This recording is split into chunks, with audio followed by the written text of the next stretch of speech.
The Secret Garden by Frances Hodgson Burnett. Chapter 22.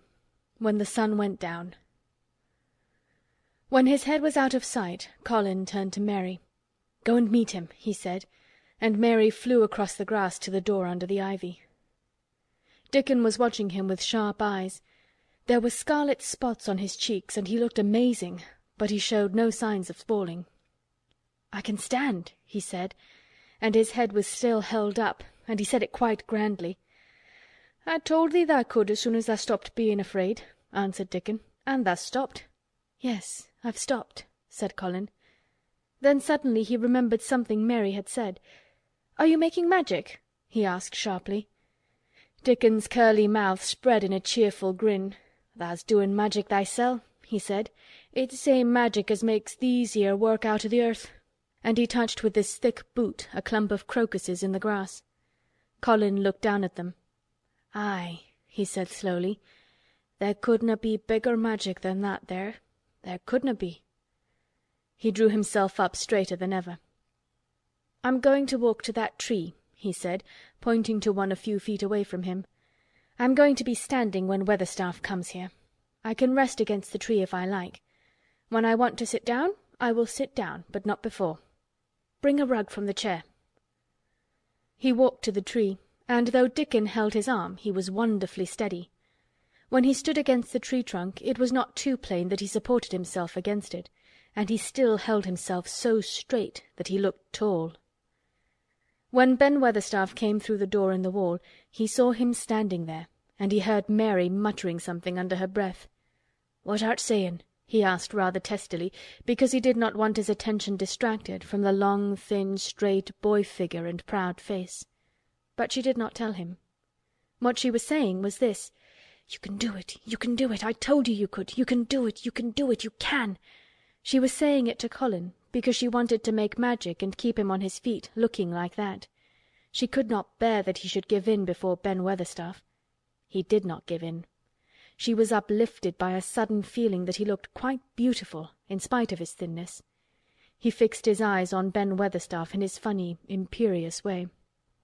"Look at me," he commanded. "Look at me all over. Am I a hunchback? Have I got crooked legs?" Ben Weatherstaff had not quite got over his emotion, but he had recovered a little, and answered almost in his usual way. "Not tha," he said. "Nowt o' the sort. What's tha been doin' with thysel', hidin' out o' sight and lettin' folk think tha was cripple and half-witted?" "Half-witted?" said Colin angrily. "Who thought that?" "Lots o' fools," said Ben. "The world's full o' jackasses brayin', and they never bray nowt but lies. What did tha shut thyself up for?" "Everyone thought I was going to die," said Colin shortly. "I'm not." And he said it with such decision Ben Weatherstaff looked him over, up and down and up. "Tha die?" he said with dry exultation. "Nowt o' the sort. Tha's got too much pluck in thee. When I seed thee put thy legs on the ground in such a hurry, I knowed tha was all right. Sit thee down on the rug a bit, young mester, and give me thy orders." There was a queer mixture of crabbed tenderness and shrewd understanding in his manner. Mary had poured out speech as rapidly as she could as they had come down the long walk. The chief thing to be remembered, she had told him, was that Colin was getting well. The garden was doing it. No one must let him remember about having humps and dying. The Rajah condescended to seat himself on a rug under the tree. "What work do you do in the gardens, Weatherstaff?" he inquired. "Anything I'm told to do," answered old Ben. "I'm kep' on by favour, because she liked me." "She?" said Colin. "Tha mother," answered Ben Weatherstaff. "My mother?" said Colin, and he looked about him quietly. This was her garden, wasn't it? Aye, it was that, and Ben Weatherstaff looked about him too. She were main fond of it. "It is my garden now. I am fond of it. I shall come here every day," announced Colin, "but it is to be a secret. My orders are that no one is to know that we come here. Dickon and my cousin have worked and made it come alive. I shall send for you sometimes to help, but you must come when no one can see you." Ben Weatherstaff's face twisted itself in a dry old smile. "I've come here before when no one saw me," he said. "What?" exclaimed Colin. "When?" "The last time I was here," rubbing his chin and looking around, "was about 2 year ago." "But no one has been in it for 10 years," cried Colin. "There was no door." "I'm no one," said old Ben dryly, "an' I didn't come through the door. I come over the wall. The rheumatics held me back the last 2 year." "Tha come an' did a bit o' prunin'," cried Dickon. "I couldn't make out how it had been done." "She was so fond of it, she was," said Ben Weatherstaff slowly. "An' she was such a pretty young thing. She says to me once, 'Ben,' says she, laughin', 'if ever I'm ill or if I go away, you must take care of my roses.' When she did go away, th' orders was no one was ever to come nigh. But I come," with grumpy obstinacy. "Over the wall I come, until the rheumatics stopped me, an' I did a bit o' work once a year. She'd gave her order first." "It wouldn't have been as wick as it is if tha hadn't done it," said Dickon. "I did wonder." "I'm glad you did it, Weatherstaff," said Colin. "You'll know how to keep the secret." "Aye, I'll know, sir," answered Ben. "An' it'll be easier for a man wi' rheumatics to come in at the door." On the grass near the tree Mary had dropped her trowel. Colin stretched out his hand and took it up. An odd expression came into his face and he began to scratch at the earth. His thin hand was weak enough, but presently as they watched him, Mary with quite breathless interest, he drove the end of the trowel into the soil and turned some over. "You can do it, you can do it," said Mary to herself. "I tell you, you can."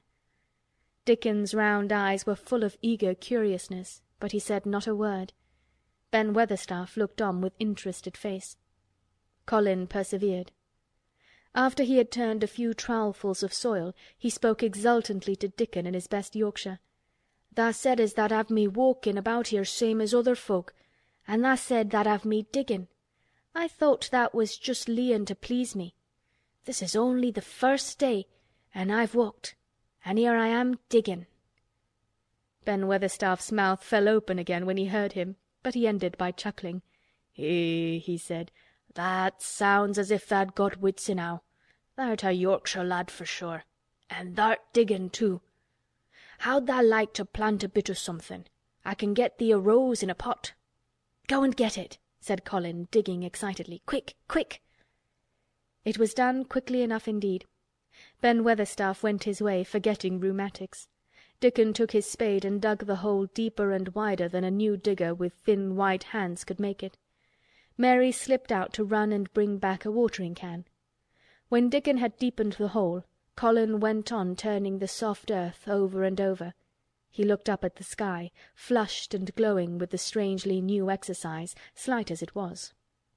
"I want to do it before the sun goes quite down," he said. Mary thought that perhaps the sun held back a few minutes just on purpose. Ben Weatherstaff brought the rose in its pot from the greenhouse. He hobbled over the grass as fast as he could. He had begun to be excited too. He knelt down by the hole and broke the pot from the mould. "Here, lad," he said, handing the plant to Colin. "Set it in the earth thysel, same as the king does when he goes to a new place."